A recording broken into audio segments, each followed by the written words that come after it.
Os capítulos 12, 13 e 14 concluem a parte histórica do Apocalipse. Então vamos lá relembrar? Então nós temos a introdução, aí temos as 7 igrejas, os 7 selos, depois as 7 trombetas, e aí vem o grande conflito, que são os capítulos 12, 13 e 14. Do 15 até o 22 entramos na parte escatológica, a parte profética de Apocalipse. Aí a gente vai ter os 7 flagelos, as famosas 7 taças, aí nós vamos ter a queda de Babilônia, o milênio e a Nova Jerusalém.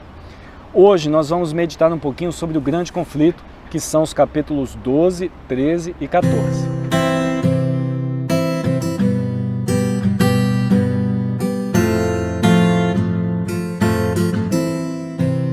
No capítulo 12 nós encontramos a famosa disputa entre o dragão e a mulher. Antes de lermos o dragão e a mulher, nós vemos que Cristo peleja contra anjos ali no céu. Houve peleja no céu. Vamos ler esse verso? Está no capítulo 12? Houve peleja no céu. Miguel e os seus anjos pelejaram contra o dragão. Também pelejaram o dragão e seus anjos. Todavia não prevaleceram, nem mais se achou no céu o lugar deles. E foi expulso o grande dragão, a antiga serpente, que se chama Diabo e Satanás, o sedutor de todo o mundo. Sim, foi atirado para a terra, e com ele os seus anjos. É na terra que o Satanás está condenado. Tanto é que na leitura seguinte, se a gente continuar aqui, o Apocalipse 12, no verso 12 está lá escrito, ó: por isto festejai, ó céus, e vós o que neles habitais. Aí ele sai do céu e vem para a terra. Olha o que diz aqui, ó: ai da terra e do mar, pois o diabo desceu até vós, cheio de grande cólera, sabendo que pouco tempo lhe resta. Então a terra é o lugar de Satanás, temporariamente. É como se fosse uma concessão. E nessa concessão é importante nós entendermos uma lição linda que tem a ver com esse conflito aí, que Miguel e seus anjos tiveram essa peleja aí. Por que Miguel e seus anjos tiveram essa peleja? Bom, a gente sabe que isso aí tem a ver com um tipo de orgulho, de vaidade, de ciúmes, onde Lúcifer, ele olha para Jesus, olha para Deus, olha para a divindade e ele pensa, puxa, eu também sou importante, eu também mereço isso, eu deveria estar ali. Então ele procura essa adoração e, obviamente, ele começa a conversar com os anjos e muitos anjos acreditaram em Lúcifer e, infelizmente, chegou em um ponto onde não tinha mais condições de Lúcifer continuar ali. Lúcifer foi expulso, veio para a terra e na terra ele fica aqui atrapalhando os filhos de Deus e fazendo a sua obra, até que Jesus vem para cá para ajudar, buscar então os seus filhos. E quando Jesus vem para cá, Satanás também vai atrás de Jesus. E aí então Jesus e Satanás se encontram naquele episódio da tentação de Jesus. E na tentação de Jesus eu queria ler com vocês Lucas capítulo 4, porque lá a gente vai ver um conceito muito bonito de adoração. Em Lucas capítulo 4 nós lemos que Jesus ele foi para um deserto e ele fica ali se preparando, logo após o seu batismo, e aí ele fica se preparando, ele não come, ele fica em jejum, e o diabo chega lá e a primeira tentação dele tem a ver com a comida, porque ele está em jejum. Aí Jesus vence essa tentação. Aí quando Jesus vence essa tentação, vem a segunda, que tem a ver com a adoração. Vamos ler dos versos 6 e 7 para a gente poder entender isso daqui. Disse-lhe o diabo: dar-te-ei toda esta autoridade e a glória destes reinos, porque ela me foi entregue e a dou a quem eu quiser. Portanto, se prostrado me adorares, toda será tua. É isso aí. O diabo agora está oferecendo a terra que ele recebeu como concessão temporária, uma concessão, e agora está oferecendo para Jesus. E ele oferece sob a seguinte condição: você vai se prostrar diante de mim e vai me adorar. Aí Jesus ele não adora Satanás. E agora nós vamos explorar esse assunto. Por que Jesus não se prostrou diante de Satanás? Existem muitas respostas. Eu quero trabalhar com uma delas. Bem, eu gostei muito de ouvir uma vez o pastor Williams Costa Jr. falar sobre louvor e adoração. Ele disse que adoração é um objetivo. Isso me marcou muito, eu achei muito legal. Por quê? A adoração tem a ver com aquilo que a gente vai fazer na igreja. Muitas vezes a gente vai para a igreja para encontrar os amigos. Isso é importante? É importante. Muitas vezes a gente vai na igreja para poder se sentir aliviado. Isso é importante? É importante. Muitas vezes a gente vai na igreja para poder ficar em paz, porque esse mundo é muito turbulento e a gente precisa ter um pouquinho de paz na vida. Isso é importante? É importante. Mas tudo isso não tem importância se nós não entendermos o real motivo pelo qual estamos na igreja. Nós estamos na igreja pelo único motivo de adorar a Deus. Nós não estamos adorando o pastor, o ancião, o líder de igreja, nós não estamos adorando um político, um jogador de futebol, não estamos adorando Satanás, nós estamos adorando a Deus. O nosso objetivo é adorar a Deus, é dizer, Senhor, o Senhor pertence a esse lugar, é seu, o Senhor tem essa autoridade. Eu vou dar um exemplo bobo para vocês entenderem melhor o que é adoração. Você já passou por uma vergonha de ter almoçado e o alface ficou bem no cantinho do dente, aí você sorriu e todo mundo riu de você? Um feijão, uma comida. Pois é, eu já passei por isso. Então o que acontece? Você dá um sorriso, a pessoa ri, olha lá, tem um alface, tem um feijão e tal. O que isso tem a ver com a adoração? É que o alface e o feijão, eles não têm que ficar ali. Ali não é o lugar deles. Eles passam por ali, mas ali não é o lugar deles. Eu vou explicar isso daí falando da corrupção. Quando um político está ali na sua cadeira, né, ele foi eleito para ser prefeito, senador, governador, presidente, enfim, o que for. Quando ele usa da corrupção, ele se aproveita daquele momento de passagem que ele está naquele poder para poder pegar dinheiro, conseguir alguns favores, ajudar só um grupo de pessoas e tal. Isso é corrupção, é como uma alface no dente. Ele não é para estar ali, ele passa por ali, mas não é para ficar ali. Adoração tem a ver com isso. Nós não cantamos bem na igreja, não pregamos bem na igreja, não doamos dízimos e ofertas para que as pessoas nos glorifiquem. Isso é uma passagem. Nosso lugar não é ser glorificado. Nosso lugar é glorificar, é o contrário. Deus é que deve ser glorificado. Deus é o dono da prata, do ouro, do planeta, de todas essas coisas. Quando Satanás tenta Jesus, é como uma criancinha tentando conquistar alguma coisa com um adulto, oferecendo a ela o seu brinquedo. Olha, se você me der isso, você pode brincar com o meu brinquedo. Jesus olhou para Satanás e falou assim, você acha que eu vou me prostrar por causa da terra? O que é a terra? A terra para Jesus não é nada, é um universo gigante. Ele é que veio salvar a terra já era dele, já é dele. Não tem por que ficar discutindo isso. E Satanás ele chegou a ser infantil, só que é óbvio, ele estava num momento de fragilidade, né? Provavelmente sem forças, a cabeça talvez não pensando muito bem, e aí Jesus... ele responde mais uma vez, né, dizendo, não, só Deus é digno de ser adorado, é óbvio. Então, a adoração, ela sim, é um objetivo de vida. Quando nós não focamos em Deus, nós usamos o Covid de desculpa, nós usamos dinheiro como desculpa, usamos o casamento como desculpa, usamos a morte de um parente como desculpa. Tudo isso passa pela nossa vida. Às vezes é inevitável, mas não deve ser desculpa. Por quê? Porque isso é um alface no dente. Não é para estar ali, é passageiro. Bem, nós percebemos que Satanás foi lançado à terra, e aí tem até um ai, né? Puxa, pobre da terra, pobre do mar, né? E é justamente esses elementos que nós encontramos no capítulo 13. A besta que surge do mar e a besta que surge da terra. A besta que surge do mar, ela tem um verso que me chama a atenção. Vamos então ler Apocalipse 13 e o verso 7 e 8. Foi-lhe dado também que pelejasse contra os santos e os vencesse. Deu-se-lhe ainda autoridade sobre cada tribo, povo, língua e nação, e adorá-la-ão todos os que habitam sobre a terra, aqueles cujos nomes não foram escritos no livro da vida do Cordeiro, que foi morto desde a fundação do mundo.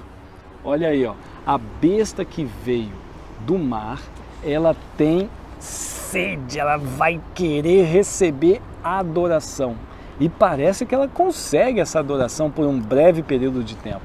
Só que aqui tem uma curiosidade. Aqui diz que as pessoas que vão adorar a besta são aquelas que não estão inscritos no livro da vida do Cordeiro. Olha que interessante.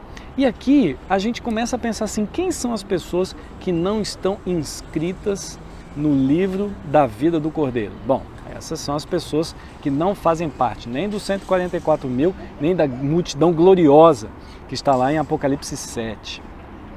Na continuidade do capítulo 13, nós percebemos que agora não tem mais uma besta do mar, agora é uma besta que vem da terra. Os dois elementos básicos, né, da concessão de Satanás. Satanás veio para a terra e aí veio aquela maldição, ai da terra, ai do mar.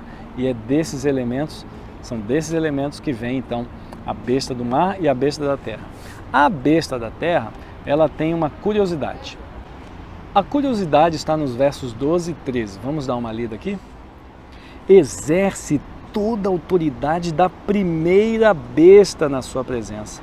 Faz com que a terra e os seus habitantes adorem a primeira besta, cuja ferida mortal foi curada. Também opera grandes sinais, de maneira que até fogo do céu faz descer a terra diante dos homens. Impressionante, a besta que veio da terra, ela está trabalhando junto com a besta que veio do mar e está levando as pessoas a adorá-la, a tal ponto de atrair as pessoas fazendo grandes sinais como esse, fogo que vem do céu. Impressionante. A besta que veio da terra, ela me chama a atenção não exatamente por isso, mas por duas coisas que estão ali terminando o capítulo 13.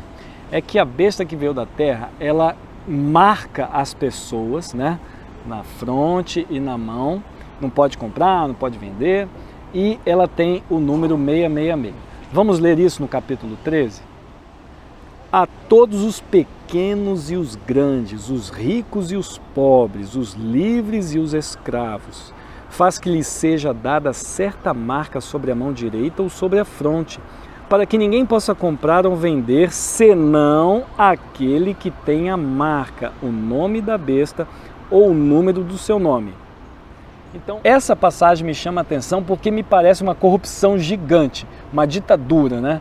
Então, quer dizer, todo mundo mora aqui na terra, belo e formoso, mas comprar, vender, fazer negócio, a vida tem que girar, não pode. Só se você tiver uma marca. Isso identifica a pessoa que faz parte do grupo da corrupção.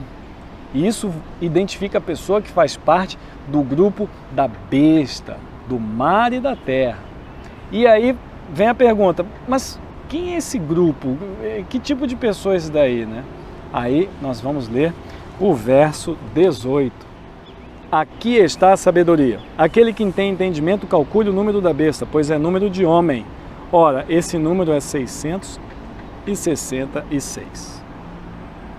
Eu já falei para vocês, antes da gente dar ênfase nos números, precisamos entender a identidade que está por trás dos números. Os números por si só, a gente fica perdido. Lembra que eu falei dos 144 mil? Tem gente que fica pegando só o número 144 mil e diz, é literal, é simbólico. Antes da gente entrar nessa discussão, a gente precisa entender quem são os 144 mil. Aqui a mesma coisa, 666. Aqui tem uma pista. João diz que é número de homem. O número 144 mil, ele vem de Deus. Ele não vem do homem. Não foi o homem que estipulou esse número. Agora, o 666 é número de homem. Identifica a natureza não divina, terrestre, corrupta. A natureza de alguém que não merece ser adorado. 666 identifica o grupo de pessoas que segue a besta, que não segue o cordeiro. É número de homem, corrupto, não é puro. Tanto é que o cordeiro e os 144 mil Já abre o capítulo 14, você fala do número 666 no capítulo 13 e logo em seguida os 144 mil. Ele não está dizendo exatamente a guerra dos números, ele está falando que os números identificam a guerra de quem esses números representam. Vamos fazer a leitura. Olhei e eis o Cordeiro em pé sobre o monte Sião, e com ele 144 mil, tendo na fronte escrito o seu nome e o nome de seu pai. Um contraste claro. Então, a besta está lá, 666, identificando a besta e seus adoradores na fronte. E na fronte também selados os 144 mil. Lembrem-se, esse número é de Deus e o 666 é de homem. Isso é fundamental. Uma das passagens mais lindas aqui está no verso 13 e 4.